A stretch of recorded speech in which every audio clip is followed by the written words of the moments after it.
جب تک جیوں میں آقا کوئی غم نہ پاس آئے، کوئی غم نہ پاس آئے۔ مرحبا صلی اللہ صلی اللہ صلی اللہ، مرحبا صلی اللہ صلی اللہ صلی اللہ، مرحبا صلی اللہ صلی اللہ صلی اللہ، مرحبا صلی اللہ صلی اللہ صلی اللہ۔ آپ جب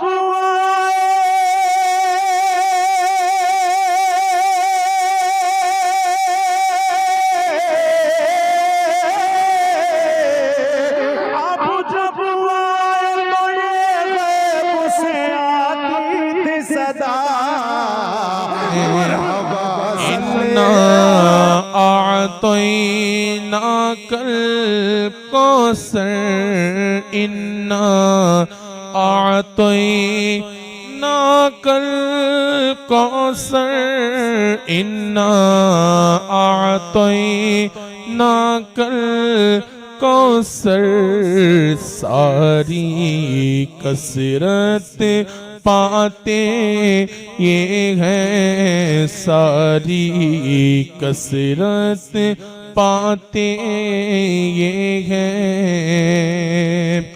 ٹھنڈا ٹھنڈا میٹھا میٹھا، ٹھنڈا ٹھنڈا میٹھا میٹھا، ٹھنڈا ٹھنڈا میٹھا میٹھا، پیتے ہم ہیں پلاتے یہ ہے، پیتے ہم ہیں پلاتے یہ ہے، سچی بات سکھاتے یہ ہے۔ عزیزان گرامی وقار، محافل میلاد پاک کی آج ہماری یہ تیسری نشست ہے۔ اللہ تبارک و تعالی ان محافل کو ہمارے لیے اجر جزیل بنائے اور ہماری نجات کا ذریعہ بنائے۔ عزیزان گرامی وقار، آج کی یہ چوتھی محفل جس میں ہم رسول گرامی وقار صلی اللہ تعالی علیہ وسلم کے حسن و جمال کا تذکرہ کریں، اور جب بات آئے میرے مصطفیٰ کریم صلی اللہ علیہ وسلم کے حسن کی، سارے شعراء اور سارے عشاق کے قلم تھک گئے، خطبہ اور واعظین کی زبانیں سوکھ گئی، لیکن یا رسول اللہ تمہارے ایک وصف کا بھی حق ادا نہ ہو سکا۔ اقبال نے کہا رخ مصطفیٰ ہے وہ آئینہ، رخ مصطفیٰ ہے وہ آئینہ، کہ اب اس طرح کا کوئی دوسرا آئینہ نہ ہماری بزم خیال میں ہے، نہ دکان آئینہ ساز میں ہے۔ اب ایسا آئینہ نہ ہماری بزم خیال میں ہے اور نہ دکان آئینہ ساز میں، اللہ رب العزت کے کارخانے قدرت میں اس رسول کا مثل پیدا ہی نہیں ہوا۔ اور آخر مثال کیسے دیں کہ اللہ کے حبیب صلی اللہ تعالی علیہ وسلم کیسے تھے، کس چیز سے انہیں تشبیہ دیں؟ تشبیہ اس سے دی جاتی ہے جو برابر ہو۔ آپ فلاں کی طرح لگتے ہیں، آپ ان کی طرح لگتے ہیں، تھوڑی بہت شباہت ہو، مثل ہو، لیکن جب کائنات میں دوسرا ویسا حسین آیا ہی نہیں تو مثل کس کے کہیں ہیں؟ اور یہ ہم نہیں، اگر لوگ یہ سمجھیں کہ بریلوی نعت گو شعراء نے حضور پاک صلی اللہ تعالیٰ علیہ وسلم کی شان میں ایسے قصیدے پڑھے ہیں تو آؤ میں تمہیں بارگاہ صحابہ میں لے چلوں۔ اللہ کے حبیب صلی اللہ تعالیٰ علیہ وسلم کو ان سے زیادہ کس نے دیکھا؟ دربار رسالت میں ہمہ وقت حاضر رہنے والے صحابی رسول حسان بن ثابت رضی اللہ تعالیٰ عنہ کی زبان سے سنیں، فرماتے ہیں وَأَحْسَنُ مِنْكَ لَمْ تَرَ قَطُّ عَيْنِهِ وَأَجْمَلُ مِنْكَ لَمْ تَلِدِ النِّسَاءُ خُلِقْتَ مُبَرَّأً مِّن كُلِّ عَيْبٍ كَأَنَّكَ قَدْ خُلِقْتَ كَمَا تَشَاءُ. کیا کہا حسان بن ثابت نے؟ کہتے ہیں یا رسول اللہ آپ سے زیادہ حسین میری آنکھوں نے دیکھا ہی نہیں، آپ سے زیادہ حسین میری آنکھوں نے دیکھا ہی نہیں، اور آپ سے زیادہ خوبصورت کسی ماں نے جنا ہی نہیں. فرماتے ہیں آپ تو ہر عیب سے پاک پیدا کیے گئے یا رسول اللہ، اللہ نے آپ کو ویسے ہی بنایا جیسے کہ آپ کی مرضی و منشا رہی ہو. عزیزان گرامی، اگر حسان بن ثابت کی بات کریں، کوئی یہ کہے کہ انہوں نے کہاں دنیا دیکھی ہوگی، حضور کو صرف دیکھا اور تعریف کر لی، تو ہم سدرہ کے مکین کی بارگاہ میں چلتے ہیں. جبرائیل امین جن سے کوئی دنیا کا خطہ شاید رہ گیا ہو، ہر نبی پر انہوں نے وحی اتاری ہے اللہ کی طرف سے، اور ہر کائنات کے زمانے کو دیکھا. جبرائیل امین کی زبان کی ترجمانی کرتے ہوئے شاعر نے کہا، بارگاہ مصطفیٰ صلی اللہ تعالیٰ علیہ وسلم میں ایک دن وہ حاضر ہوئے اور کہنے لگے آفاق ہا گردیدہ ام بسیار خوباں دیدہ ام. کہتے ہیں میں نے کائنات کے بہت سارے مملکتوں کو چھان لیا ہے، بسیار خوباں دیدہ ام، بہت سے اچھے اچھوں کو دیکھا ہے، لیکن یا رسول اللہ تو چیزیں دیگری. اے اللہ کے رسول آپ ایک الگ ہی چیز ہو، آپ کے مثل نہ میں نے پہلوں میں دیکھا نہ کبھی اس زمانے میں دیکھا. یہ کون کہتا ہے؟ جبرائیل امین سدرہ کے مکین سید الملائکہ کہہ رہے ہیں. عزیزان گرامی وقار، مصطفیٰ کریم صلی اللہ تعالیٰ علیہ وسلم کے حسن اور آپ کے جمال کو ہر سنی مسلمان کو پڑھنا بھی چاہیے، سمجھنا بھی چاہیے. کیوں؟ اس لیے کہ محبوب کا حلیہ جب نگاہوں میں آتا ہے تو وہ ہمیشہ آنکھوں میں بس جاتا ہے، اور پھر اس حسین چہرے کو تصور میں لے آؤ تو دنیا کا حسن تمہیں دھوکہ بھی نہیں دے گا، دنیا کا جمال تمہیں پھر اپنی طرف فریفتہ نہیں کرے گا. جس کی نگاہوں میں جمال مصطفیٰ آئے، دنیا کا حسن اسے ورغلا نہیں سکتا. یہ تو ہماری کمظرفی ہے، یہ ہماری طرف سے کوتاہی و سستی ہے کہ ہم نے رخ مصطفیٰ کو پڑھا نہیں. صحابہ نے من عن تصویر مصطفیٰ کتابوں میں لکھ دیا ہے. یا اور بات ہے کہ تصویر حضور اکرم صلی اللہ تعالیٰ علیہ وسلم کی نہیں بنائی گئی، لیکن خد و خال پورے صحابہ نے اس طرح سے لکھ دیے کہ آج بھی اگر تم تنہائی میں بیٹھ کر کے ان خد و خال کی تصوراتی زندگی میں جاؤ گے، میرا یقین ہے کہ تمہیں دیدار مصطفیٰ نصیب ہوگا. اللہ کے حبیب صلی اللہ تعالیٰ علیہ وسلم کی وہ تصویر تمہارے ذہن میں چھپ جائے گی. آج ہمارا عنوان سخن یہی ہے، بارگاہ مصطفیٰ صلی اللہ تعالیٰ علیہ وسلم کے حسن و جمال، آپ کے خد و خال، آپ کا قد و قامت، آپ کا حلیہ مبارکہ. اس لیے کہ ہر مسلمان کو یہ جاننا بھی ضروری ہے کہ میرے نبی دکھتے کیسے تھے، وہ چلتے کیسے تھے، حضور پاک بات کرتے تو کیسے بات کرتے تھے، بیٹھتے تو کیسے بیٹھتے. اس لیے کہ خالی صرف ہمیں کہانیاں اور گیت سنانے کے لیے نہیں، قرآن نے حکم دیا ہے کہ رسول کی زندگی میں تمہارے لیے نمونہ عمل ہے. ہمارے لیے تو وہ آئیڈیل ہیں، ہمارے لیے وہ آئیڈیل ہے، تو ہمیں ان کی ہر چیز سیکھنا ضروری ہے. رسول کریم صلی اللہ تعالیٰ علیہ وسلم کو اللہ تعالیٰ نے دنیا میں دونوں عظیم نعمتوں سے نوازا. حسن سیرت بھی عطا کیا، حسن صورت بھی عطا کیا. سیرت میں آپ کا مثل کوئی نہیں جو کل آپ نے سماعت کیا، اور صورت میں بھی آپ کے مثل کوئی نہیں. اللہ کے حبیب صلی اللہ تعالیٰ علیہ وسلم کے مثل صورت کسی کی نہیں. صحابہ اکرام نے الگ الگ انداز میں حضور کی بارگاہ میں ترانے پیش کی ہیں، قصیدے، اور تعریف بھی کی ہے اللہ کے حبیب صلی اللہ تعالیٰ علیہ وسلم کیسے تھے. لیکن ایک بات یاد رکھیں، حضور اکرم صلی اللہ تعالیٰ علیہ وسلم کی جو خوبصورتی تھی وہ مثل آئینہ ہے. ایک بات سمجھ لیں کہ آئینے میں ہر آدمی اپنے ہی چہرے کو دیکھتا ہے، اور جس کا چہرہ بھدا ہو آئینے کا قصور نہیں ہے. ایک روایت سے میں اپنی اس گفتگو کو شروع کرتا ہوں. حضور پاک صلی اللہ تعالیٰ علیہ وسلم صحابہ کے ساتھ بیٹھے تھے. ابو جہل آیا اور کہا محمد تم سے زیادہ بدصورت میں نے کسی کو نہیں دیکھا. معاذ اللہ رب العالمین. حضور پاک صلی اللہ علیہ وسلم نے کہا صدقتا، تو سچ کہہ رہا ہے. چلا گیا. تھوڑی دیر کے بعد حضرت ابوبکر صدیق رضی اللہ تعالیٰ عنہ تشریف لائے. کہا یا رسول اللہ صلی اللہ علیہ وسلم، آپ سے زیادہ حسین و جمیل میں نے کسی کو نہیں دیکھا. اللہ کے نبی صلی اللہ علیہ وسلم نے فرمایا صدقت یا ابوبکر، اے ابوبکر تو نے سچ کہا. صحابہ جو موجود تھے انہوں نے پوچھا ابو جہل سے بھی آپ نے کہا سچ کہا، صدیق اکبر سے بھی کہا تو سچ کہہ رہا ہے، دونوں سچے کیسے ہو سکتے ہیں؟ ایک نے آپ کی برائی کی، دوسرے نے آپ کی تعریف کی. اللہ کے حبیب صلی اللہ علیہ وسلم نے فرمایا اے میرے صحابہ، در حقیقت میرا رخ انور آئینے کی مثل ہے، جو مجھے دیکھتا ہے وہ اپنی سیرت کو دیکھتا ہے. ابو جہل نے اپنی قباحت کو دیکھا، اپنی برائی کی. صدیق نے اپنی خوشحالی کو دیکھا، اپنی خوبصورتی کو دیکھا اور میری تعریف کی. رخ مصطفیٰ ہے وہ آئینہ.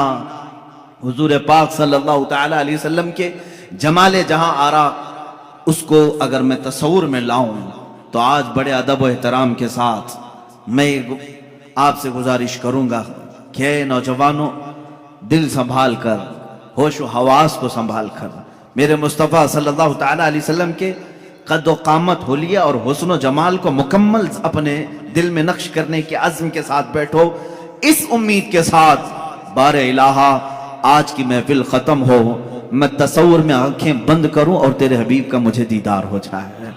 اور انشاءاللہ جس کی تڑپ جتنی ہوتی ہے اتنی ہی جلدی اسے زیارت بھی ہوتی ہے، کیونکہ میرے آقا صلی اللہ علیہ وسلم نے فرمایا ابغونی فی ضعفائکم، مجھے تم اپنے کمزور لوگوں میں، ٹوٹے ہوئے دلوں میں ڈھونڈا کرو، اس لیے کہ وہاں محمد صلی اللہ علیہ وسلم تشریف لاتے ہیں.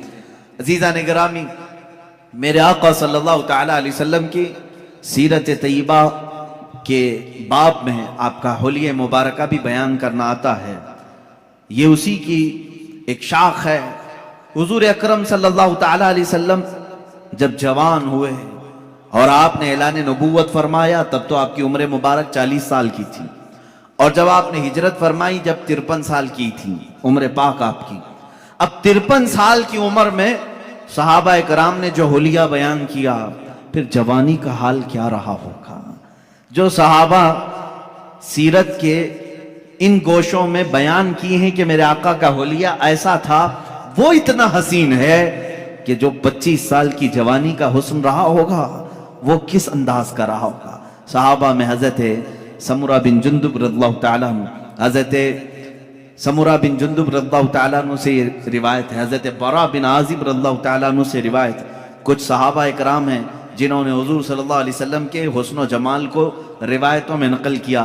فرماتے ہیں 14ویں کی رات تھی، چاند افق پر طلوع تھا بڑے آب و تاب کے ساتھ، اور اسی رات کو اللہ کے نبی صلی اللہ تعالیٰ علیہ وسلم اپنے حجر انور سے باہر تشریف لائے.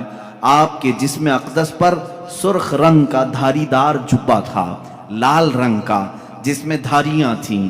اللہ کے نبی صلی اللہ تعالیٰ علیہ وسلم وہ زیب تن کر کے باہر آئے. صحابہ میں سے کہتے ہیں ہم ایک بار چاند کو دیکھتے، پھر ایک بار رسول پاک کو دیکھتے، ایک بار چاند کو دیکھتے، پھر حضور کو دیکھتے.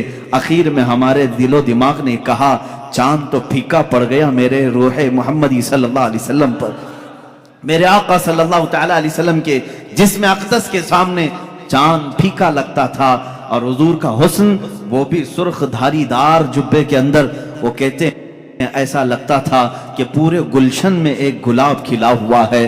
اور اعلیٰ حضرت رضی اللہ تعالیٰ عنہ نے تو یوں فرمایا ہے کہ گلاب گلشن میں دیکھے ہیں لوگ، گلاب گلشن میں، لیکن مصطفیٰ کریم صلی اللہ تعالیٰ علیہ وسلم کا حسن تو ایسا تھا کہ ایک گلاب میں سارا گلشن کھلا ہوا تھا، سارا گلشن کھلا ہوا تھا. صحابہ اکرام رضوان اللہ تعالیٰ علیہ مجمعین نے، کئی صحابہ نے سورج سے تشبیہ دی، کہا میرے آقا صلی اللہ تعالیٰ علیہ وسلم سورج سے زیادہ خوبصورت دکھتے تھے. صحابہ سے کسی نے پوچھا، آپ نے کہا سورج سے زیادہ خوبصورت؟ سورج کو تو کوئی دیکھ ہی نہیں سکتا. حضور پاک صلی اللہ تعالیٰ علیہ وسلم کے حسن و جمال کو لوگ دیکھنے کے لیے وارفتہ ہوتے. اس صحابی نے کہا میں نے وہ دوپہر والا سورج نہیں کہا، وہ چاشت والا سورج کہا ہے، جس کو دیکھنے سے ہڈیوں میں بھی طاقت آتی ہے، جس کی روشنی سے بدن میں بھی قوت آتی ہے.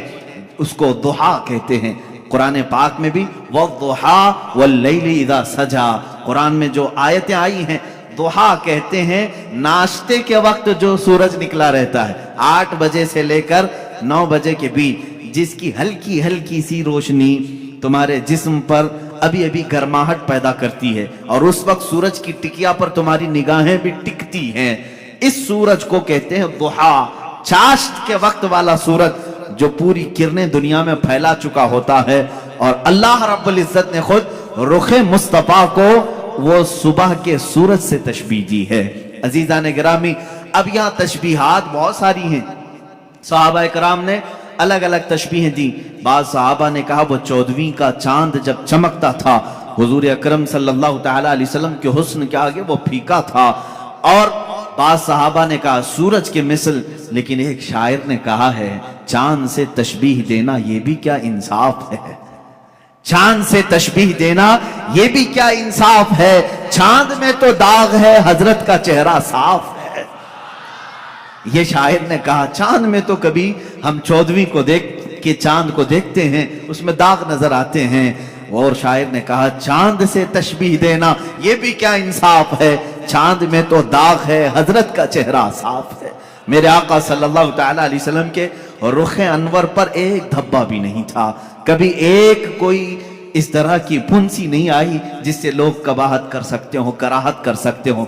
اب جس میں اطہر کا جو حلیہ سیرت میں بیان کیا گیا ہے وہ توجہ سے سنیں۔ اللہ کے حبیب صلی اللہ تعالی علیہ وسلم قد و قامت میں نہ بہت زیادہ لمبے تھے اور نہ پست قد تھے، درمیانی قد، لیکن وہ بھی اس کمال کا کہ اگر 1000 کے مجمع میں ہو تو سب سے بلند میرے آقا نظر آتے تھے۔ یہ قد و قامت، صحابہ نے فرمایا وہ بہت زیادہ لمبے نہیں تھے، بہت زیادہ پست قد بھی نہیں تھے، درمیانی قد، لیکن 1,00,000 صحابہ کے درمیان بھی ہوتے حضور کا چہرہ سب سے نمایاں نظر آتا اور سب سے بلند نظر آتا۔ یہ تو میرے آقا کا معجزہ بھی تھا۔ قد و قامت کے متعلق صحابہ نے یہ فرمایا، اور اس کے بعد صحابہ نے ام المومنین عائشہ صدیقہ رضی اللہ تعالیٰ، ام سلمہ رضی اللہ تعالیٰ، یہ وہ صحابہ اور صحابیات اور ازواج کی تذکرے میں کر رہا ہوں جنہوں نے میرے آقا صلی اللہ تعالیٰ علیہ وسلم کے ساتھ اپنی زندگی کے لمحات بتائے ہیں اور صحبت پائی ہے، انہوں نے تاریخ میں حضور کا حلیہ رقم کیا ہے۔ اللہ کے نبی صلی اللہ تعالیٰ علیہ وسلم کی پیشانی مبارکہ ابھری ہوئی تھی، چوڑی تھی، ایسی نہیں کہ بالکل چھوٹی ہو، کشادہ پیشانی تھی، اور حضور اکرم صلی اللہ تعالیٰ علیہ وسلم کی دونوں بھویں جو تھی، ان کو بھویں کہا جاتا ہے، ابرو کہتے ہیں یا بھویں کہتے ہیں، یہ دونوں نہایت گھنے تھے اور بیچ میں آ کر کے مل جاتے تھے، یعنی دونوں بھووں کے درمیان ملاوٹ تھی، اتنا کشادہ نہیں، کھلے ہوئے نہیں، دونوں ابرو مل جایا کرتے تھے۔ یہ خوبصورتی کی اعلیٰ قسم ہوا کرتی ہے، اور حضور پاک صلی اللہ تعالیٰ علیہ وسلم کی پلکیں نہایت گھنی اور لمبی تھی۔ حضور پاک صلی اللہ تعالیٰ علیہ وسلم آنکھ بند کرتے تو نظر آتا، آنکھ کھولتے تو نظر آتا، بلکہ بعض صحابہ کہتے ہیں ایسا لگتا دن ہو رہا ہے رات ہو رہی ہے، دن ہو رہا ہے رات ہو رہی ہے۔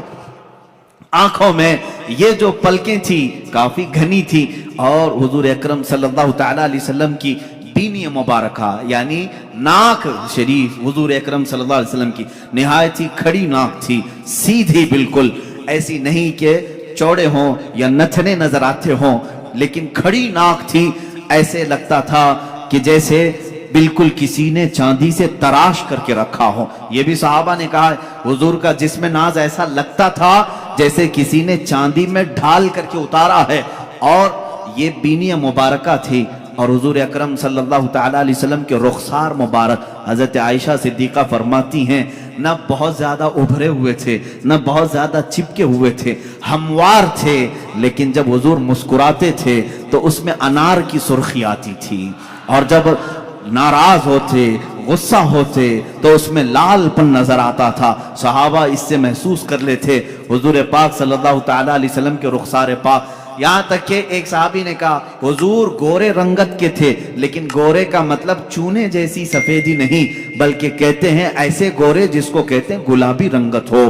حضور پاک صلی اللہ تعالیٰ علیہ وسلم گلابی مائل تھے خوبصورتی میں، پیشانی ابھری ہوئی چوڑی، رخسار ہموار، بینی، ناک مبارکہ نہایت ہی سیدھی اور کھڑی ہوئی، اور لبہائے ناز اللہ اللہ. صحابہ کہتے ہیں حضور پاک صلی اللہ تعالیٰ علیہ وسلم کے ہونٹ نہایت ہی سرخ تھے، ایسا لگتا تھا جیسے کسی نے کلی کیا ہوا ہو، اس کو ایسے تراشا گیا ہو. جب میرے آقا صلی اللہ تعالیٰ علیہ وسلم مسکراتے تھے تو لوگوں صحابہ نے بیان کیا اس میں ایک دھار بھی نظر نہیں آتی تھی، جیسے بچوں کے ہونٹ لب نرم و نازک ہوتے ہیں، یہ ہمارے بچوں کے جوان ہوتے ہوتے ہونٹ سخت ہو سکتے ہیں، بڑھاپے میں ہونٹ لٹک سکتے ہیں، لیکن صحابہ جس عمر کی یہ حالت بیان کر رہے ہیں یہ حضور کے 53 سالہ عمر کی بات ہے. 53 سالہ عمر کے وقت حضور کے لبہائے ناز نہایت ہی نرم اور بہت ہی دل گداز تھے.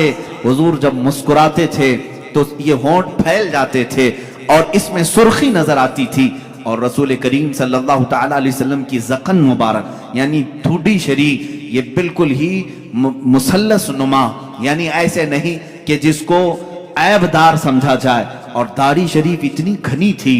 حضور پاک صلی اللہ تعالیٰ علیہ وسلم کی داڑھی نہایت گھنی، اور بال شریف بہت سیدھے بھی نہیں بہت گھنگرو بھی نہیں، لیکن تھوڑے سے گھنگریالو تھے. اور سر مبارک سے جو بال تھے صحابہ کرام فرماتے ہیں کہ پیشانی سے لٹک کر کانوں کی لو تک آتے تھے، جو زلفیں تھی حضور پاک صلی اللہ علیہ وسلم کی، اور کبھی کندھوں تک آ جاتے تھے، لیکن ان زلفوں میں بل کھائے ہوئے تھے، یعنی ہلکے ہلکی سے گھنگریالو تھے. اور رسول کریم صلی اللہ تعالیٰ علیہ وسلم کے کانوں سے جب یہ گھنے بال کندھوں تک لٹکتے تھے، ماں عائشہ صدیقہ فرماتی ہیں کالے بال، نہایت کالے بال جب وہ دونوں کندھوں تک لٹکتے تھے، اور ان بالوں کے بیچ میں دونوں کان ایسے لگتے جیسے تارے رات میں کھلے ہوئے ہوں، دو بڑے ستارے ان گھنے بالوں کے درمیان کھلے ہوئے ہوں. صحابہ کہتے ہیں اسی طرح سے نظر آتے تھے، کیونکہ کانوں میں بالکل سفیدی تھی، بہت ہی روشنی تھی، اور بال نہایت ہی رنگ کالے. اور ان کالی رنگت میں جب وہ سفید رنگ کے کان ہوں یقیناً وہ خوبصورت ہوں گے، یقیناً وہ تارے سے زیادہ خوبصورت لگتے ہوں گے. اب گردن مبارک جو تھی صحابہ کہتے ہیں سراہی نما تھی، ایسے جیسے کہ حضور اکرم صلی اللہ علیہ وسلم پانی پی رہے ہوں تو صحابہ کو یہ تک نظر آتا تھا کہ پانی اتر رہا ہے، جیسے شیشے کے اندر سراہی میں پانی ڈالا جائے. اور ایک صحابی بیان کرتے ہیں حضور پاک صلی اللہ تعالیٰ علیہ وسلم سے جس نے مصافحہ کیا وہ ہتھیلیاں اتنی نرم و گداز تھی، کہتے ہیں دنیا کے کسی ریشم میں اتنی نرم و گدازت نہیں ہوتی، اتنی لطافت نہیں ہوتی، اتنی لطافت. اور وہ بھی کس عمر کی بات؟ 53 سالہ عمر کی بات ہے. ہاتھ جوان ہوتے ہوتے سخت ہونے لگتے ہیں. بچوں کے تو ہم سمجھ لیں گے کہ نرم ہوں گے، لیکن جوانی میں ہاتھ چھوتے ہوئے محنت کرتے ہوئے سخت ہو سکتے ہیں. صحابہ نے جو حلیہ بیان کیا ہے یہ رسول کریم صلی اللہ علیہ وسلم کے 53 سال کے بعد کا حلیہ ہے، اور اتنے نرم کہ جو ایک مرتبہ مصافحہ کرے اس کو ایسا لگتا کہ میں نے اپنے ہاتھ کسی دیباجے میں کسی ریشم کی کان میں رکھ دیا ہے. اور جن صحابہ نے حضور صلی اللہ تعالیٰ علیہ وسلم کے بازوئے مبارکہ پکڑے ہیں وہ کہتے ہیں ایسا لگتا تھا جیسے کسی نرم روئی کو ہم نے پکڑا ہے. لیکن اس کی طاقت کا اندازہ کس کو ہے؟ اس کی طاقت کا اندازہ کس کو ہے؟ عزیزان گرامی، رسول کریم صلی اللہ تعالیٰ علیہ وسلم کے بازوئے مبارکہ بھی صحابہ نے لکھے. اتنا قربان جاؤ صحابہ کے عشق پر کہ کسی اور کا حلیہ ایسا لکھا ہی نہیں ہوگا پوری دنیا میں کہ صحابہ نے جس طرح سے بیان کیا ہے. حتیٰ کہ پوری 63 سالہ عمر پاک آئی میرے آقا کی، صحابہ کہتے ہیں حضور صلی اللہ علیہ وسلم کے پورے بال کالے ہی رہے، داڑھی مبارکہ کالی رہی. ان پورے داڑھی اور سر کے بالوں میں صحابہ کہتے ہیں 14 بال سفید آئے تھے. کتنے؟ 14 بال سفید آئے تھے. اللہ اللہ، صحابہ کا یہ عشق تھا، وہ حضور پاک کے سفید بال تک گن کر کے رکھتے تھے. وہ صحابہ جانثار تھے، ہر عضو کو ہر ادا کو انہوں نے تحریر میں لایا ہے. اللہ کے نبی صلی اللہ تعالیٰ علیہ وسلم کی اس صورت مبارکہ میں جو باتیں میں نے عرض کی، گردن سراہی نما، ماں عائشہ صدیقہ فرماتی ہیں شکم پاک کیسا تھا؟ کہتی ہیں سینہ جس طرح سے تھا اتنا ہی پیٹ مبارک بھی تھا. شکم نہ سینے سے باہر آیا ہوا تھا. اور سینہ کیسا تھا؟ وہ کہتے ہیں نہایت ہی مضبوط، بالکل سیدھا. اور کافی کشادہ سینہ تھا رسول کریم صلی اللہ تعالی علیہ وسلم کا سینہ کافی کشادہ، اور پیٹ مبارکہ سینے سے باہر آیا ہوا نہیں تھا، بالکل سینے کے برابر تھا۔ اور ماں عائشہ صدیقہ رضی اللہ تعالیٰ عنہ نے اب قدمہائے ناز کو بھی بتایا ہے۔ اللہ رسول کریم صلی اللہ تعالیٰ علیہ وسلم کے پیر مبارک اس قدر حسین و جمیل تھے، کہتے ہیں کہ ان کے پیروں کے اندر ایک عجیب تاثیر یہ تھی کہ وہ پتھر پر رکھتے تھے تو نشان آ جاتا تھا، تھے اتنے نرم و نازک کہ اگر ہم ہاتھ میں لے لیں تو روئی کا سا احساس ہو، لیکن جب وہ سخت پتھر پر میرے آقا قدم رکھتے تو پتھر نرم ہوتا اور نقشے رسول پاک، قدم رسول پاک کو اپنے سینے میں لے لیتا۔ رسول کریم صلی اللہ تعالیٰ علیہ وسلم کے کف پا، حضور پاک کے قدم پاک کے نقش کو بہت ساری جگہوں پر محفوظ کیا گیا، آج بھی پتھروں پر حضور کا نقش پا ملتا ہے۔ اللہ کے حبیب صلی اللہ تعالیٰ علیہ وسلم کے قدمہائے ناز ہیں رسول کریم صلی اللہ تعالیٰ علیہ وسلم کے دندان مبارک، دانت مبارک۔ حضرت عائشہ فرماتی ہے ہر دانت سے الگ نور نکلتا تھا، ہر دانت سے الگ نور نکلتا تھا۔ ایک مرتبہ عائشہ صدیقہ رضی اللہ تعالیٰ عنہ فرماتی ہیں میں گھر میں بیٹھی اپنے کپڑا سی رہی تھی اور اندھیرا تھا، میں اندھیرے میں ہی کپڑا سل رہی تھی، اسی اسنا میں رسول کریم صلی اللہ تعالیٰ علیہ وسلم میرے حجرے کے قریب آئے، میں نے کپڑا سمیٹنا چاہا، سوئی میرے ہاتھ سے گر گئی۔ حجرے میں سوئی کہاں نظر آئے؟ اندھیرے میں۔ اللہ کہ حبیب صلی اللہ تعالیٰ علیہ وسلم حجرے میں داخل ہوئے اور پیار سے حضرت عائشہ کو حمیرہ کہا جاتا تھا، یا حمیرہ، اے حمیرہ کس چیز کی تلاش میں ہو؟ حضور پاک نے مسکرایا، جب مسکراتے تھے تو 4 دندان مبارکہ حضور کے نظر آتے تھے۔ حضرت عائشہ فرماتی ہیں ان دانتوں سے اتنی روشنی نکلی کہ میری گمشدہ سوئی مجھے مل گئی۔ 4 دندان مبارکہ کی روشنی سے حجرے میں اتنی روشنی آئی تھی کہ حضرت عائشہ فرماتی ہیں میری گمی ہوئی سوئی مجھے واپس مل گئی۔ رسول کریم صلی اللہ تعالیٰ علیہ وسلم کی زبان مبارکہ، دندان مبارکہ، گردن مبارک، رخسار مبارک، لبہائے ناز، آنکھیں حضور اکرم صلی اللہ تعالیٰ علیہ وسلم کی کیسی تھی؟ حضرت سمرہ بن جندب رضی اللہ تعالیٰ، برا بن عازب رضی اللہ تعالیٰ، خود ماں عائشہ صدیقہ رضی اللہ تعالیٰ عنہ فرماتی ہیں اللہ کے نبی صلی اللہ تعالیٰ علیہ وسلم کی آنکھیں کافی کشادہ، بڑی بڑی آنکھیں تھیں، اتنی بڑی بھی نہیں کہ دیکھنے والے کو عیب لگے، بہت چھوٹی بھی نہیں پتلی، لیکن اس کو بڑی آنکھیں کہا جاتا ہے۔ جس کی بڑی آنکھیں ہوتی ہیں وہ خوبصورتی کی ایک قسم ہوتی ہے، بڑی آنکھیں ہونا خوبصورتی کی ایک قسم ہے۔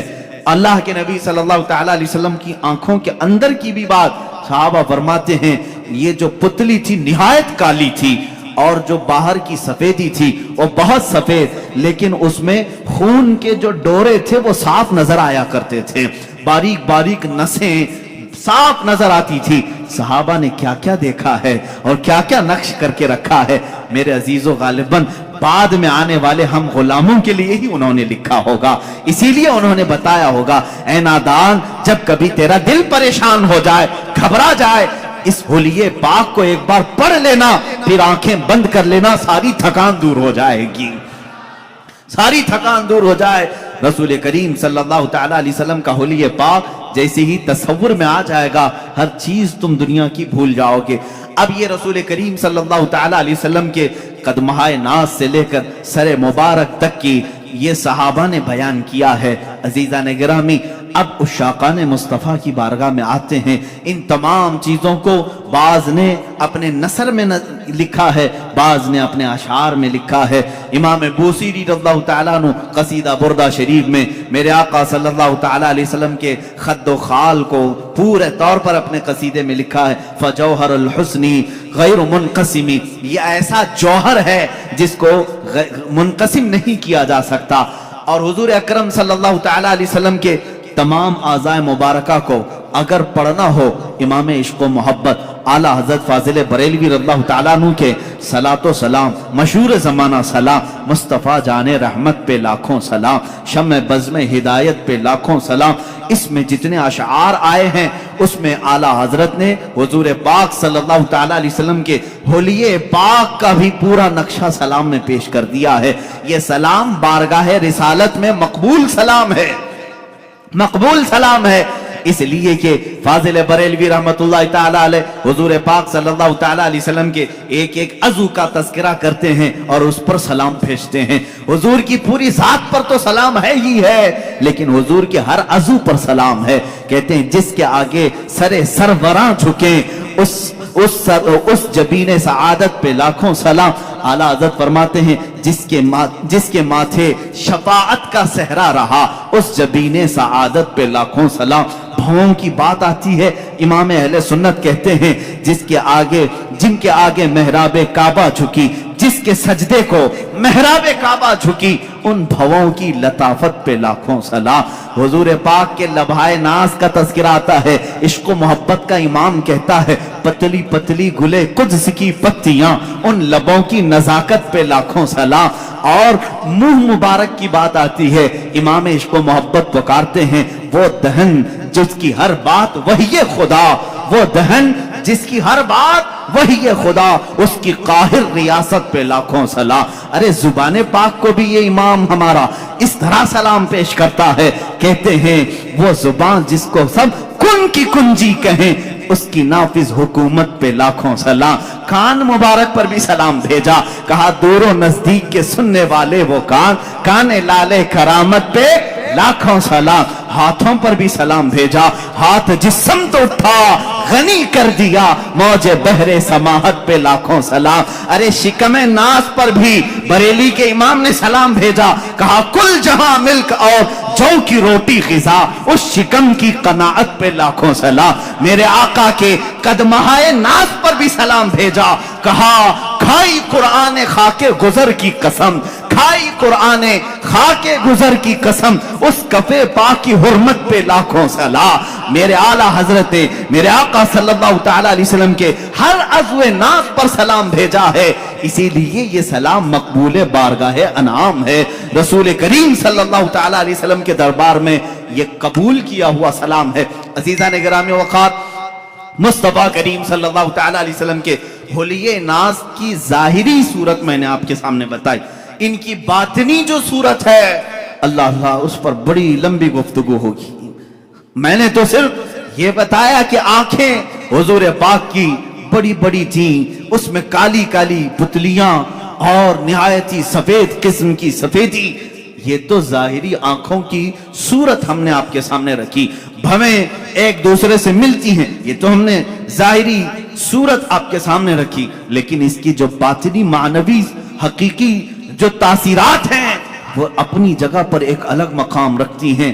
آنکھیں صرف وہ نہیں کہ بڑی ہو جائیں خوبصورت ہیں, بلکہ احادیث میں کہا ہے یہ آنکھیں خوبصورت تو تھی ہی, لیکن دیکھتی کیا کیا تھی. کہتی ہیں احادیث کہتی ہیں, حضور نے فرمایا اے میرے صحابہ نماز پڑھ کر کے فارغ ہوئے, حضور فرماتے ہیں اے میرے صحابہ رکوع اور سجدے میں نہایت خشوع و خضوع میں رہو, دل کو جمائے رکھو.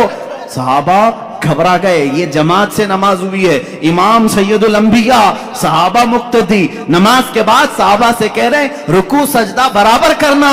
کیوں؟ صحابہ نے پوچھا یا رسول اللہ صلی اللہ تعالی علیہ وسلم کیا بات ہے؟ اللہ کے نبی فرماتے ہیں اے میرے صحابہ جس طرح میں اپنے آگے دیکھتا ہوں ویسے میں اپنے پیچھے بھی دیکھتا ہوں. اور پھر فرمایا انی ارا ما لا ترون, میں وہ سب دیکھتا ہوں جو تم نہیں دیکھتے. وہ رسول کریم صلی اللہ تعالی علیہ وسلم کے نگاہوں کا ظاہری جمال اپنی جگہ, جس طرف اٹھ گئی دم میں دم آ گیا اس نگاہ عنایت پہ لاکھوں سلام. یہ نگاہیں ہیں جن کی تاثیر بھی یہ ہے. اور حضور اکرم صلی اللہ تعالی علیہ وسلم کے چہرے ناز کی خوبصورتی آپ کے سامنے رکھا, بے مثل حسن ہے, لاجواب اور بے نظیر حسن ہے, لیکن چہرے مبارکہ کی تاثیر ایسی. اللہ اللہ میرے عزیزو, یہ رسول نماز میں ہیں, ظہر کی نماز پڑھا رہے ہیں, اس چہرے کا تذکرہ قرآن میں بھی آیا ہے. یہ چہرہ حضور پاک کا جو بیان کیا نہایت گلابی رنگت کا خوبصورت, ابرو کشادہ, پیشانی کشادہ, میں نے ظاہری صورت رکھی. قرآن اس چہرے کا تذکرہ کیسے کہہ رہا ہے؟ یہ مدینہ طیبہ کا ایک علاقہ ہے, صحابہ کو نماز پڑھا رہے ہیں, ظہر کی نماز ہے, 2 رکعت ہو گئی. اس وقت قبلہ بیت المقدس تھا, اس وقت مسلمانوں کا قبلہ بیت المقدس تھا, مسجد اقصی کی طرف نہ منہ کر کے نماز پڑھ رہے تھے. رسول کریم صلی اللہ تعالی علیہ وسلم کے دل میں خیال گزرا کاش ہمارا قبلہ خانہ کعبہ ہوتا تو زیادہ اچھا ہوتا، اس لیے کہ بیت المقدس اس طرف تھا، خانہ کعبہ بالکل پیچھے کی طرف تھا، اپوزٹ سمت میں، اور یہ خیال آیا۔ پھر آگے کی بات قرآن سے سنو، دوسرے پارے کا پہلا صفحہ ہے، مولا تعالیٰ فرماتا ہے قد نرا تقلب وجهك في السماء فلنولينك قبلة ترضاها۔ اے رسول، حضور صلی اللہ تعالیٰ علیہ وسلم نے یہ خیال کیا دل میں، اور اس کے بعد کیا کیا؟ 2 رکعت نماز پڑھا لی صحابہ کو، اور اپنا چہرہ آسمان کی طرف اٹھانے لگے۔ تم اگر آسمان کی طرف منہ اٹھاؤ گے نماز مکروہ ہو جائے گی، تم اگر اپنا چہرہ نماز کی حالت میں آسمان کی طرف اٹھاؤ گے نماز مکروہ ہے۔ رسول پاک صلی اللہ علیہ وسلم 2 رکعت کے بعد اپنا چہرہ پاک آسمان کی طرف اٹھانے لگے، 1 بار اٹھایا، 2 بار اٹھایا، 3 بار اٹھایا، آیت نازل ہو گئی، جبرائیل امین آ گئے یہ لے کر کے قد نرا تقلب وجهك في السماء، اے محبوب ہم نے آپ کا آسمان کی طرف چہرہ اٹھانا ہم دیکھ رہے ہیں، اے رسول ہم آپ کا چہرہ اٹھانا دیکھ رہے ہیں، اور ہم آپ کو اس قبلے کی طرف پھیر دیں گے جہاں آپ کی مرضی ہے۔ فَوَلِّ وَجْهَكَ شَطْرَ الْمَسْجِدِ الْحَرَامِ، اور اللہ تعالیٰ نے پھر فوراً ایک آیت اور نازل فرمائی۔ پہلے کیا کہا رب تعالیٰ نے؟ اے حبیب آپ کے دل میں جس قبلے کا خیال ہے، قبلتن ترضاہا، جس کی طرف آپ کی رضا ہے اسی قبلے کی طرف ہم آپ کو پھیریں گے۔ پھیریں گے کب پھیریں گے؟ یہ ابھی نہیں آیا، فوراً آیت اتر گئی۔ ابھی تو یہ ظہر کی نماز میں تھے، جبرائیل امین نے آیت پیش کی فَوَلِّ وَجْهَكَ شَطْرَ الْمَسْجِدِ الْحَرَامِ، اے رسول آپ کی خواہش ہوئی ہے، دیر کس بات کی، اسی حالت میں آپ پھر جائیں، آج سے قبلہ آپ کا خانہ کعبہ بنا دیا گیا ہے۔ یہ نہیں کہ یہ نماز ہو جائے ظہر کے بعد عصر سے جو ہے قبلہ ادھر ہوگا، مغرب سے ادھر ہوگا، نہیں، رسول نے خواہش ابھی کی ہے نماز میں، ابھی ہی قبلہ بدل دیا جائے۔ اسی لیے کہا گیا ہے یہ چہرہ ناز کی ظاہری صورت تو میں نے بتایا، باطنی اس کی تاثیر یہ ہے اگر آسمان کی طرف یہ چہرہ اٹھ جائے تو قیامت تک آنے والے مسلمانوں کا قبلہ بدل جائے۔ قبلہ بدل گیا، اب دوبارہ قبلہ کوئی بدل نہیں سکتا۔ کس نے بدلا؟ چہرہ مصطفیٰ نے قبلہ بدلا ہے۔ یہ چہرہ مصطفیٰ آسمان کی طرف اٹھا ہی تھا کہ خانہ کعبہ قبلہ بن گیا، حضور مڑ گئے اور قبلہ کعبہ ہو گیا۔ پھر یہ 2 رکعت کعبے کی طرف منہ کر کے پڑی گئی۔ عزیزان گرامی، اس چہرہ ناز کی یہ حقیقی جو تاثیر ہے وہ میں عرض کر رہا ہوں، ایک ظاہری حسن و جمال ہے، ایک باطنی حسن و جمال ہے، دونوں جمال کے ساتھ میرے آقا صلی اللہ تعالیٰ علیہ وسلم اس دنیا میں۔ اب یہاں میں اگر بتا دوں، ایک صحابی کہتے ہیں حضور صلی اللہ تعالیٰ علیہ وسلم کا جو حقیقی حسن و جمال تھا وہ تو کسی نے دیکھا ہی نہیں، کسی نے دیکھا نہیں، کیونکہ خود میرے آقا صلی اللہ تعالیٰ علیہ وسلم فرماتے ہیں میری حقیقت کو میرے رب کے سوا کوئی نہیں جانتا، کوئی نہیں جانتا۔ حقیقت محمدیہ کیا ہے یہ کوئی نہیں جانتا۔ میں مصر میں تھا اور وہاں پر ایک شیخ تھے، نابینا تھے، بڑے پائے کے بزرگ ہیں، 14 سال سے وہ صرف حقیقت محمدیہ پر جمعہ پڑھا رہے ہیں، خطبہ دے رہے ہیں، 14 سال ہو گئے، اور اسی پر گفتگو ہے، آج تک ان کی مکمل نہیں ہوئی۔ ابھی بھی خبر یہ ملی تھی، اب تک وہ گفتگو کر رہے ہیں ہر جمعہ حقیقت محمدیہ۔ میرے عزیزو، اسی لیے کہا گیا ہے کہ سارے قلم ٹوٹ گئے، زبانیں خشک ہو گئیں، لیکن رسول اللہ صلی اللہ تعالیٰ علیہ وسلم کے اوصاف کا حق کسی نے ادا نہیں کیا۔ لا يمکن الثناء کما کان حقہ، جیسا ان کا حق ہے ویسی ثنا ہو ہی نہیں سکے گی۔ میں اب یہاں اس صحابی رسول کی بات عرض کرتا ہوں جنہوں نے یہ فرمایا رسول پاک کا حقیقی حسن و جمال کسی نے دیکھا ہی نہیں، اس لیے کہ اس صحابی نے فرمایا میں نے رسول کریم صلی اللہ تعالیٰ علیہ وسلم سے سنا ہے اگر میرے حسن و جمال کو آشکار کر دیا جائے تو کسی کی آنکھیں دیکھنے کی تاب بھی نہیں لا سکیں گی، دیکھنے کی تاب بھی نہیں لا سکیں گی۔ اس سے ریلیٹڈ روایت ہمیں یہ ملتی ہے جب معراج مصطفیٰ ہوئی، میرے آقا صلی اللہ تعالیٰ علیہ وسلم آسمانوں پر بلائے گئے، آسمانوں پر، آپ کو معراج کا سفر معلوم ہے وہ نہایت ہی اعلیٰ شان والا سفر ہے، جبرائیل امین آئے ہیں، بڑے ناز و انداز کے ساتھ لے جایا جا رہا ہے، انبیاء کے ساتھ انہیں تعارف کرایا گیا یا امامت کروائی رسول کریم صلی اللہ تعالیٰ علیہ وسلم کی، اس کے بعد آسمانوں کا سفر، ایک روایت یہ ملتی ہے جنت کے جو فرشتے ہیں وہ جنت کی مشعلیں روشن کرنے لگے. جنت کی مشعلیں، ظاہر سی بات ہے دولہا آ رہا ہو تو آپ یا تو پھول لے کر کھڑے ہوں گے، لیکن وہ رات کا منظر تھا، لالٹین جس طرح سے کہیں آپ یا شمع روشن کر کے فرشتے کھڑے تھے، جنت کی مشعلیں روشن کی جا رہی تھی. رب ذوالجلال بہت بہتر جانتا ہے، لیکن وہ اپنے حبیب کی شان بیان کرنا چاہتا ہے. فرشتوں سے فرمایا اے ملائکہ یہ مشعلیں کیوں روشن کر رہے ہو؟ فرشتوں نے عرض کیا مولا تیرے حبیب کے استقبال میں، تیرا حبیب معراج کے سفر پر ہے اور تیرے قرب کی منزلیں طے کر رہا ہے، ہم اس کی آمد کے انتظار میں، ہم اس کے استقبال میں یہ مشعلیں روشن کر رہے ہیں. رب ذوالجلال نے فرمایا اے ملائکہ یہ مشعلیں رکھ دو، اس لیے کہ میں اپنے نبی کے، اپنے حبیب کے چہرے پر 70,000 حجابات رکھا ہوں، 70,000 پردے رکھا ہوں. اگر ان میں سے ایک پردہ میرا حبیب اٹھائے، ایک آسمان سے دوسرے آسمان کے درمیان خوب روشنی ہو جائے. ایک پردہ ہٹایا جائے تو سارے دو آسمانوں کے بیچ کا حصہ روشن ہو جائے. اللہ نے اتنے حجابات میں مصطفیٰ کریم صلی اللہ علیہ وسلم کو دنیا میں بھیجا. اسی لیے بعض بزرگوں نے فرمایا میرے آقا نور ہیں، لباس بشر میں دنیا میں آئے. ایک بات یاد رکھیں، سنیوں پر ایک بڑی تہمت لگائی جاتی ہے کہ یہ رسول پاک کو انسان نہیں مانتے، یہ صرف نور کہتے ہیں، صرف نور. نہیں میرے عزیز، نور بھی ہیں بشر بھی ہیں. بشر کے لباس میں دنیا میں تشریف لائے اور جب آسمانوں پر سفر کیے وہ اپنے نورانی صورت میں تشریف لے گئے. میرے نبی کی دو حیثیتیں ہیں، زمین پر بشری حیثیت ہے، آسمانوں پر نوری حیثیت ہے. اسی لیے کہ میرے آقا نے خود فرمایا حضرت جابر سے اے جابر اللہ نے ساری مخلوقات میں سب سے پہلے تیرے نبی کے نور کو پیدا کیا، تیرے نبی کے نور کو پیدا کیا. اب جو نور نہ ہو اس کا آسمانوں کا سفر بھی مشکل ہے. وجہ یہ ملائکہ سفر کرتے ہیں. آسمان کیا ہے؟ یہ بادل نہیں، یہ دھواں نہیں کہ اس میں سے اڑ کے چلے جائیں. ایک دبیز پردہ ہے، زمین سے زیادہ سخت ہے آسمان، کھودو تو کھودا بھی نہیں جا سکے گا. کن چیزوں سے؟ بڑے الگ الگ دھات ہیں، معدنیات جس کو آپ کہیں میٹل. آسمان، ہر آسمان الگ الگ میٹل کا ہے اور اس میں دروازے ہیں، باضابطہ کھولے جاتے ہیں. یہ ہماری نگاہوں نے تو نہیں دیکھا. اب ان آسمانوں سے کوئی سفر کرے لباس بشر میں سمجھتا ہوں یہ مشکل ہے.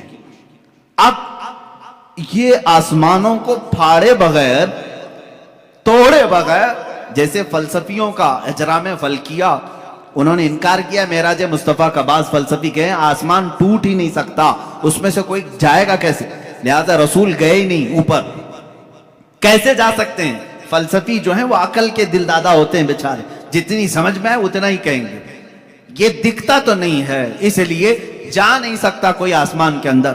اس کو ایک محقق نے سمجھایا ہے میرے عزیز آپ مجھے دیکھو، میں چشمہ پہنا ہوا ہوں، چشمہ پہنا ہوا ہوں. اور ظاہر سی بات ہے چشمہ کیوں پہنتے ہیں؟ تھوڑا سا زیادہ نظر آئے. اب ظاہر سی بات ہے میری آنکھوں کے سامنے جو چشمہ ہے اس پر شیشے لگے ہوئے ہیں.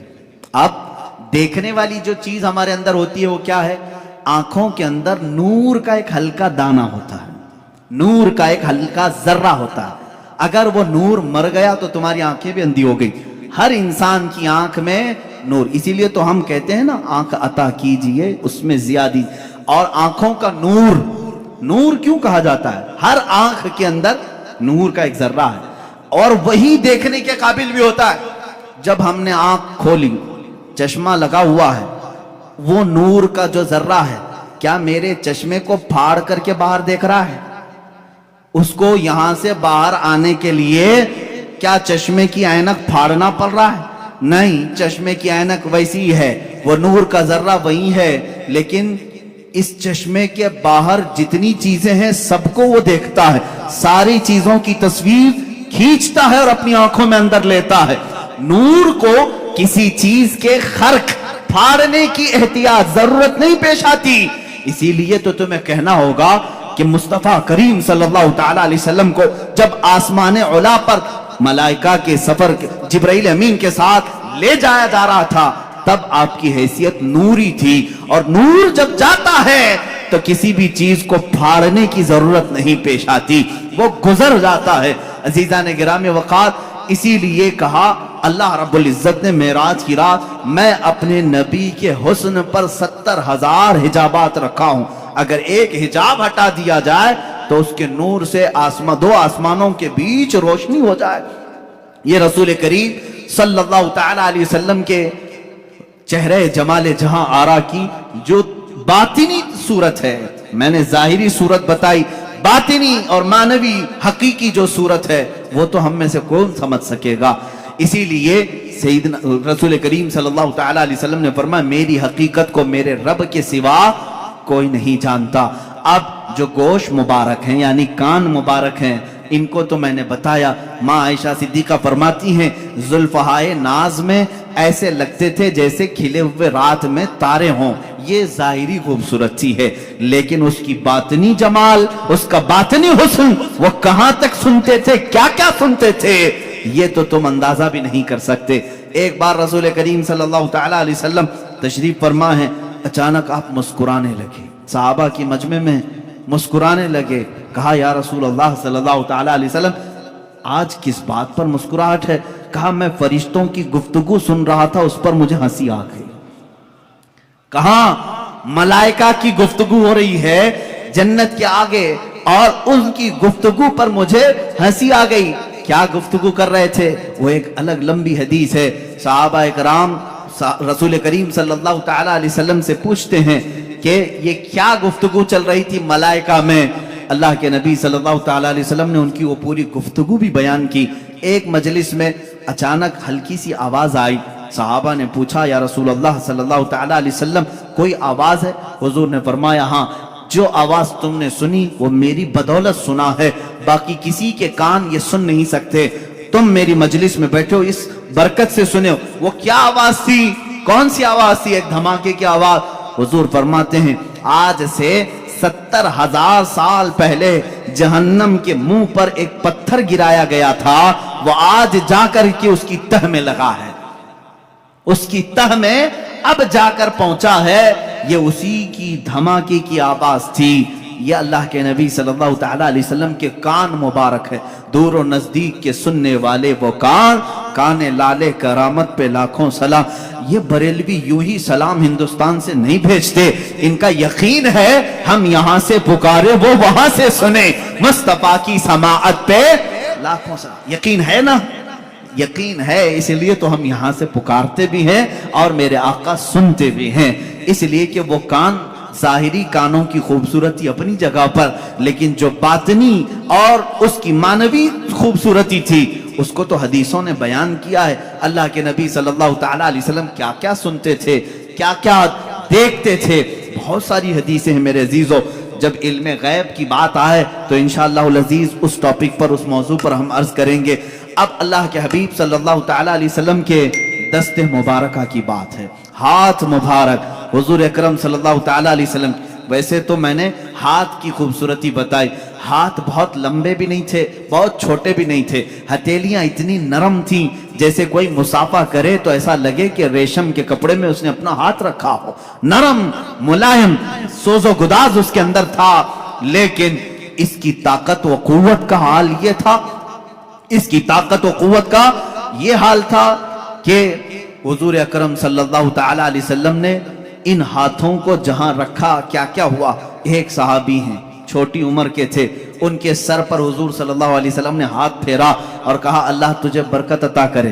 ان کی عمر 94 سال کی ہوئی، 94 سال کی، اور ان کے پورے سر میں ایک بال بھی سفید نہیں تھا، ایک بال۔ حضور کا دستے میں باقی داڑھی سفید، مونچھ سفید، بھویں سفید، بال چہرے سر کے ایک بھی سفید نہیں، اس لیے کہ دست مبارکہ میرے آقا نے اس پر رکھا تھا۔ اور اتنا ہی نہیں، یہ دست مبارکہ کی تاثیر حقیقی جو باطنی خوبصورتی ہے۔ ایک صحابی کہتے ہیں ہم رات کے وقت حضور کی مجلس میں بیٹھتے تھے، لیکن جب جانا ہوتا تو اندھیرا ہوتا۔ ایک بار ہم نے شکایت کی کہ یا رسول اللہ صلی اللہ علیہ وسلم روشنی نہیں ہے، بہت اندھیرا ہے، جائیں تو کیسے جائیں، کہیں راستے میں بھٹک نہ جائیں یا کہیں کھائی میں گر نہ جائیں۔ رسول کریم صلی اللہ تعالیٰ علیہ وسلم نے فرمایا قریب کوئی لکڑی پڑی ہے لیتے آؤ. قریب ایک لکڑی پڑی ہوئی تھی, صحابہ نے پیش کر دیا. اللہ کے نبی صلی اللہ علیہ وسلم نے اس لکڑی پر مسح کیا, اپنے ہاتھ سے مسح کیا اور کہا اس لکڑی کو لے جاؤ, یہ اجالا دے گی. وہ صحابہ کہتے ہیں ہم باہر آئے تو اس کی ہر شاخ سے نور کی شعائیں پھوٹ رہی تھی, اتنی روشنی کہ پوری گلی روشن ہوئی. اب وہ 3 صحابہ تھے, کہتے ہیں ایک موڑ پر ہمیں راستہ بدلنا تھا, ایک کو ادھر جانا تھا, ایک کو ادھر, ایک کو ادھر. اب کیا کریں, ایک روشنی کا کمکمہ حضور نے دیا تھا.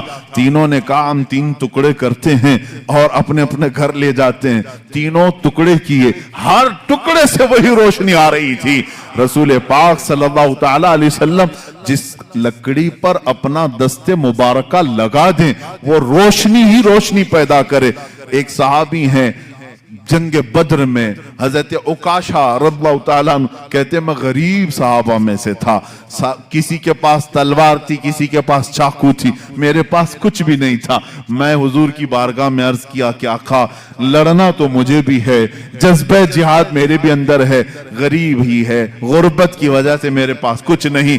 حضور نے ایک لکڑی اٹھائی اور کہا جاؤ اس سے جنگ کرو. وہ ایک پرانی لکڑی تھی. وہ صحابی کہتے ہیں میرے آقا نے اپنا دست مبارک اس لکڑی پر رکھا تھا, وہ ایسی غضب کی تلوار بنی کہ اسی سے میں نے کئی لوگوں کو گھاؤ دیے, زخم دیے, اور وہ لکڑی کسی کافر کے گردن کے قریب جاتی, گردن اڑ کر چلی جاتی تھی. وہ دست مبارکہ کی تاثیرات یہ الگ عنوان ہے میرے عزیزو, وہ چھو لیں تو اس میں برکت ہو. اب آؤ حضرت جابر رضی اللہ تعالیٰ عنہ کے گھر کی دعوت جو آپ نے سنا بھی تھا معجزات میں. حضور پاک صلی اللہ تعالیٰ علیہ وسلم کھانا تناول فرما لیے, کھانے کے بعد دسترخوان سے اپنا ہاتھ پوچھ لیا. حضرت جابر کہتے ہیں میں نے وہ دسترخوان اٹھا لیا اور برکت کے لیے رکھ لیا. اللہ اللہ, اسی صحابی کا عقیدہ بریلی کے امام نے ہمیں دیا ہے. رسول اللہ سے جو بھی چیز متعلق ہو جائے وہ ہمارے لیے برکت کا ذریعہ ہے. ہم ان کو مٹانے کی بات نہیں کرتے بلکہ ان تبرکات پہ خود کو مٹانے کی بات کرتے ہیں. ہم اپنی جان مٹائیں گے ان تبرکات پر جو رسول کریم صلی اللہ تعالیٰ علیہ وسلم سے ریلیٹڈ ہے. عزیزان گرامی, سال بھر یہ سنی انتظار کرتے ہیں میلاد کب آئے اور منہ مبارک کب دیکھیں. ہم تو حضور پاک صلی اللہ تعالیٰ علیہ وسلم کے جسم ناز کے ہر عضو سے محبت کرتے ہیں. خیر, حضرت جابر فرماتے ہیں میں نے وہ دسترخوان اٹھا لیا, اونچے طاق پر رکھا. کبھی ایسا ہوتا کہ وہ میلا ہو جاتا یا دھول لگ جاتی تو ہم اس کو دھوتے نہیں, بھڑکتے ہوئے آگ کے تندور میں ڈال دیتے تھے.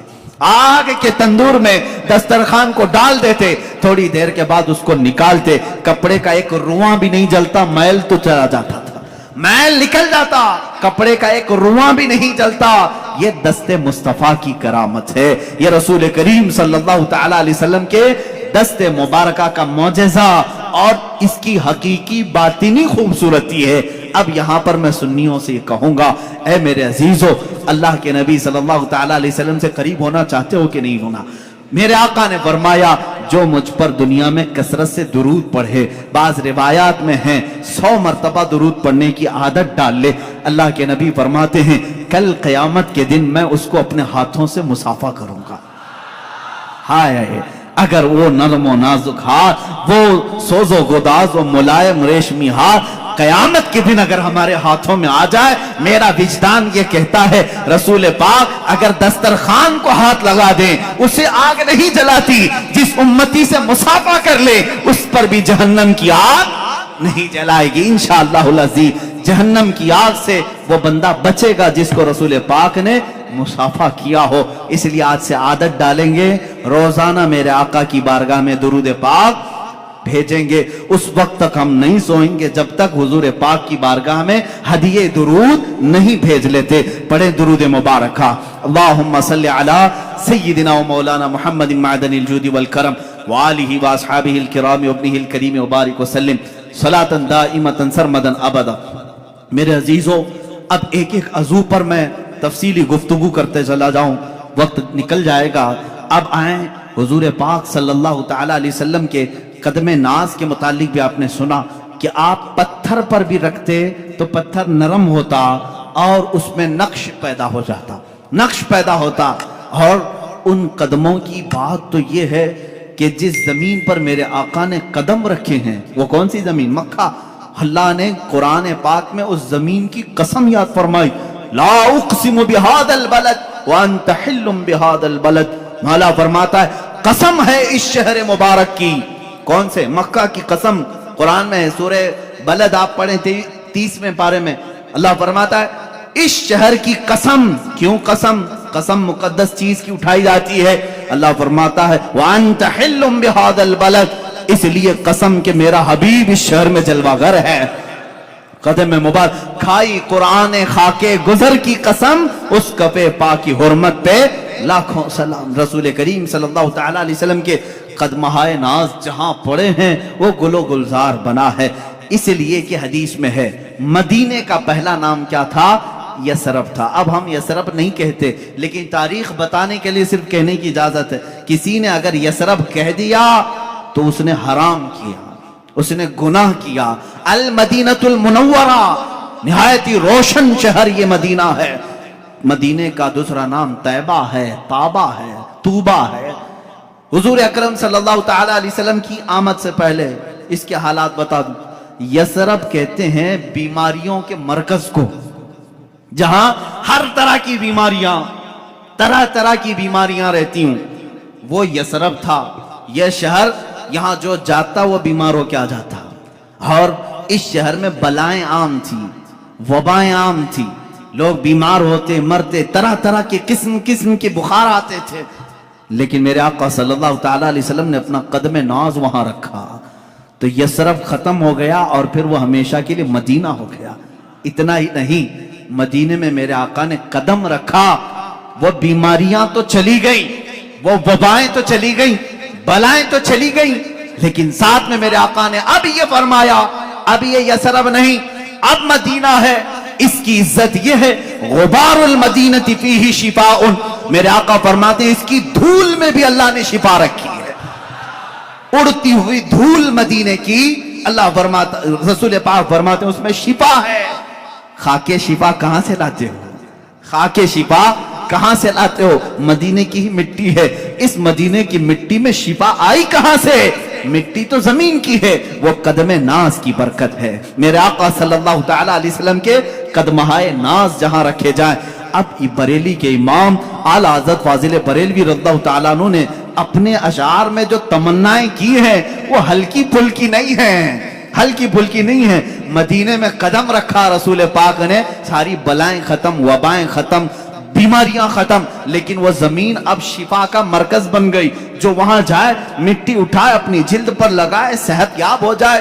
اب یہ حدیث پاک میں موجود ہے، اعلیٰ حضرت فرماتے ہیں یا رسول اللہ صلی اللہ تعالی علیہ وسلم، آپ کے یہ جو کفے پا کہتے ہیں تلووں کے نیچے والا حصہ، کف کہتے ہیں ہتھیلی کو، پا کہتے ہیں پیر کو، کفے پا پیروں کا جو تلوہ ہے اتنا مقدس ہے کہ رکھ دیں تو بیماریاں ختم، بلائیں ختم، وبائیں چلی جائیں، اور پھر وہ مرکز شفا بن جائے۔ تو کیوں نہ میں تمنا کروں؟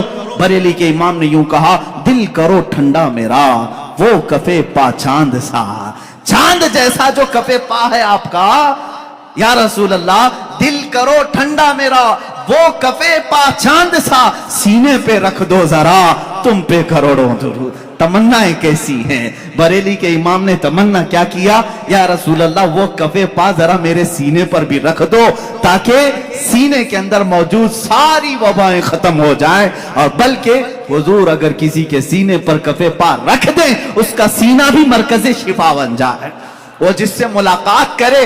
اسی لیے یقیناً اعلیٰ حضرت کی دعا قبول ہوئی ہوگی۔ خواب میں کبھی نہ میرے آقا نے اپنا قدم پاک یا کفے پا سینے پر دیا ہوگا، اس لیے کہ نہ کہنا میرے رسول کی عادت ہی نہیں۔ اعلیٰ حضرت نے اگر دعا کیا ہے سینہ مبارکہ پر قدم ناز رکھا ہوگا، تو اب جیسے مدینے سے بلائیں ختم ہوئی، وبائیں ختم ہوئی، مدینہ مرکز شفا ہو گیا، یہاں بریلی کے امام کا سینہ عشق و محبت کا امام بن گیا۔ جو سینے سے لگا اس کے اندر بھی عشق آ گیا، جو ان کی باتیں کیا اس کے اندر بھی محبت و عشق بھر گئی۔ یہ ہے قدم ناز کی برکت۔ اسی لیے بزرگوں نے کہا اعلیٰ حضرت جو ہے معجزۃ من معجزات رسول اللہ ہے، رسول اللہ کے معجزات میں سے ایک معجزے کا نام ہے۔ عزیزان گرامی، حضور اکرم صلی اللہ تعالی علیہ وسلم کے میں نے آنکھیں مبارکہ، دست مبارکہ، چہرے مبارکہ، کان مبارک، آپ کے قدم مبارک کا ذکر کیا۔ ایک عظیم چیز ہے جس کے صحابہ بھی مشتاق تھے، ایک عظیم چیز ہے، وہ ہے میرے آقا صلی اللہ علیہ وسلم کا پسینہ مبارک کا۔ اللہ اللہ واللہ جو مل جائے میرے گل کا پسینہ، یہ امام عشق و محبت۔ کہاں کہاں میں ان کو چھوڑوں، اپنی تقریر آگے بڑھتی نہیں، بریلی کو چھوڑے بغیر جہاں جہاں جائیں سہارا لینا ہی ہے۔ اعلیٰ حضرت فاضل بریلوی کو کسی نے ایک گلاب تحفے میں پیش کیا تھا، یہ لیجئے گلاب بہت اچھا ہے، آپ بھی گلاب تحفے میں لیتے دیتے ہوں گے، مگر عاشق رسول کا جذبہ کیا ہوتا ہے؟ گلاب کو دیکھا اور کہا صبح کھلتا ہے شام میں مرجھا جاتا ہے، میں تو اس گلاب سے محبت کرتا ہوں جو کھلا ہے تو کبھی مرجھاتا نہیں۔ اور پھر ان کی شان میں پھول پر ہی ایک نعت لکھ دی، سر تاب قدم ہے تنے سلطان زمن پھول، لب پھول، دہن پھول، زقن پھول، بدن پھول، واللہ جو مل جائے میرے گل کا پسینہ، مانگے نہ کبھی عطر نہ پھر چاہے دلہن پھول۔ کیا بات رضا اس چمنستان کرم کی، زہرا ہے کلی جس میں حسین اور حسن پھول۔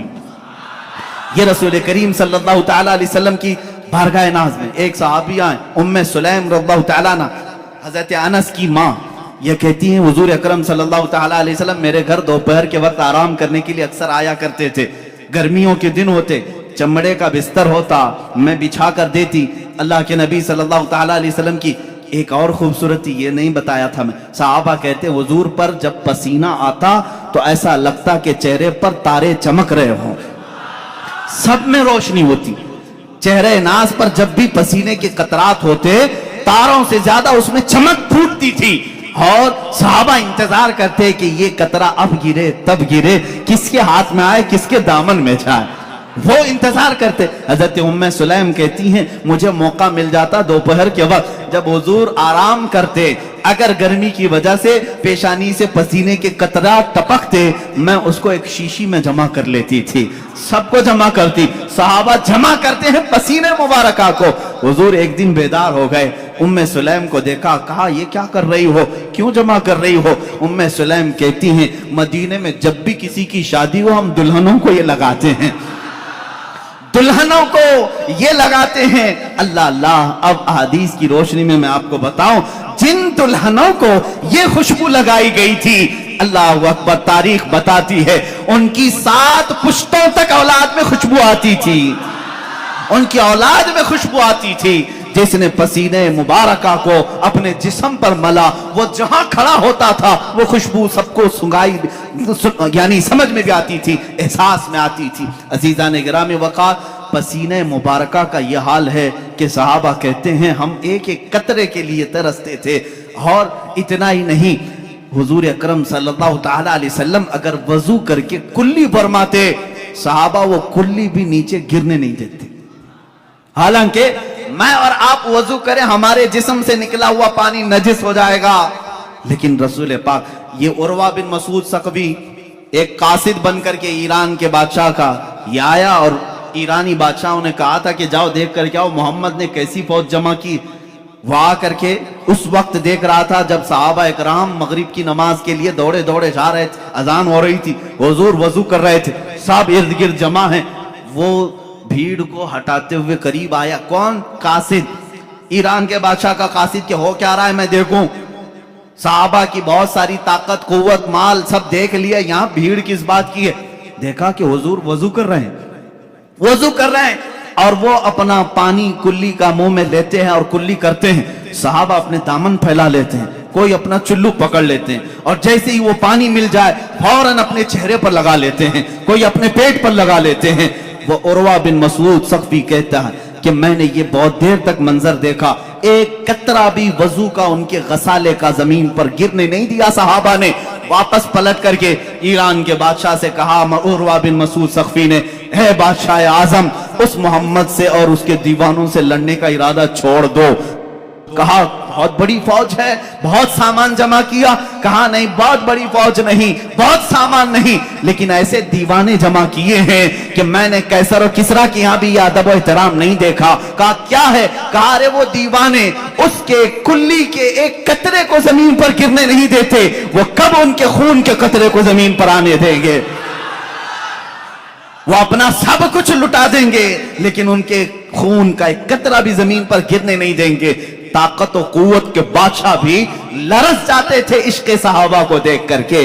ہونا تو یہی چاہیے تھا آج بھی اے نوجوانوں، تمہارا جذبہ عشق رسول، جذبہ محبت رسول دیکھ کر دنیا تھرا جائے کہ ان کو نہ چھیڑو، کہ یہ محمد عربی صلی اللہ تعالی علیہ وسلم کے لیے اپنی جان بھی دے سکتے ہیں۔ الحمدللہ آج بھی غازیان اسلام ہیں، موجود ہیں۔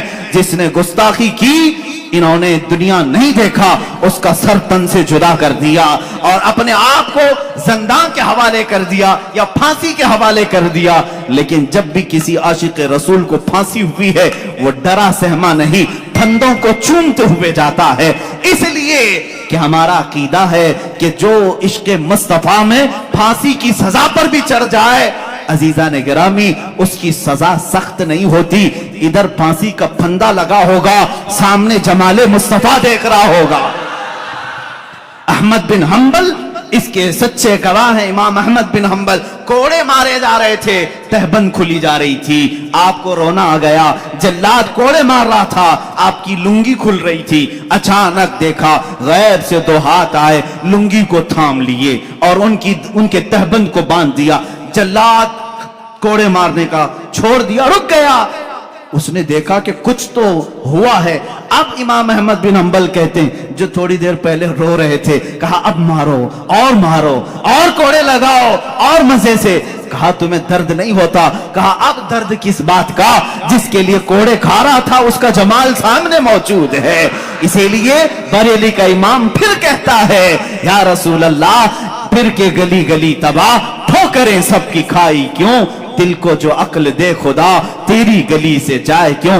جان ہے عشق مصطفیٰ، روز وضو کرے خدا، جس کو ہو درد کا مزہ ناز دوا اٹھائے کیوں؟ جس کو ہو درد کا مزہ، میں کہتا ہوں درد میں جسے مزہ آتا ہو وہ دوا کے چکر میں کیوں پڑا رہے، وہ علاج کے چکر میں کیوں پڑا رہے؟ جس کو ہو درد کا مزہ ناز دوا اٹھائے کیوں؟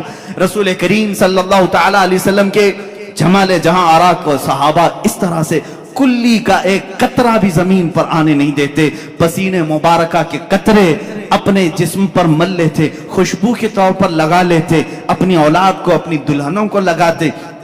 آپ کے رسول کریم صلی اللہ تعالی علیہ وسلم کے جسم ناز کی ایک خصوصیت یہ بھی تھی، صحابہ فرماتے ہیں رات میں چاہے چاند طلوع ہو، چاند کی روشنی ہو، دن میں چاہے سورج کی روشنی ہو، لیکن پوری زندگی پاک میں کبھی کسی نے حضور پاک کا سایہ زمین پر پڑتے ہوئے نہیں دیکھا۔ سایہ ہو بھی تو کیسے، نور کا کوئی سایہ نہیں ہوتا، نور کا سایہ نہ ہو۔ یہ اور بات ہے کہ ہم تعویل کریں، لیکن حقیقت بات یہ بھی ہے، ایک عاشق رسول نے یہ کہا حضور کا سایہ کیوں نہیں، وہ بھی تو انسان تھے، سارے انسانوں کے سائے تھے۔ اللہ اللہ، رب تبارک و تعالیٰ اپنے حبیب سے یہ محبت کا انداز دیکھیں، اس لیے سایہ نہیں بنایا کہ کبھی اس سائے پر کسی دوسرے کا قدم نہ پڑ سکے، کسی دوسرے کا قدم اس سائے پر نہ آ سکے۔ میرے آپ کے کسی کے سائے پر ہو سکتا ہے لوگوں کے قدم پڑ جائیں، مولا کو یہ بھی گوارا نہیں کہ سائے مصطفیٰ پر بھی کسی کا قدم پڑے، اس لیے میرے مصطفیٰ کا سایہ نہیں۔ آپ کی خصوصیات میں یہ بھی ہے، کبھی پوری زندگی پاک میں آپ کے جسم پاک پر مکھی نہیں بیٹھی، کبھی مچھر نہیں آیا، کبھی آپ کے سر میں جوں نہیں آئی۔ وہ بھی کیسے، میل کچیل سے یہ سب آتے ہیں، اور نور میں نہ میل ہوتا ہے نہ کچیل ہوتا ہے۔ جوں کہاں سے آئے گی؟ جوں اپنی غذا کھانے کے لیے، کچرا کھانے کے لیے آتی ہے۔ کچرا جہاں اس کا تصور بھی نہ ہو وہاں یہ چیزیں نہیں۔ کبھی آپ کو حضور اکرم صلی اللہ تعالی علیہ وسلم کو آپ کے جسم پاک پر مچھر کے بیٹھتے ہوئے نہیں دیکھا، اور مکھی کو بیٹھتے ہوئے نہیں دیکھا، کسی نے نہیں۔ اور کبھی آپ کے قریب نہ مچھر آتا نہ مکھی آتی۔ اب یہ تمام خصوصیات میرے آقا صلی اللہ تعالی علیہ وسلم کی، ذرا یہ بھی دیکھ لیں آپ کے لعاب پاک کا اثر کیا تھا۔ حضور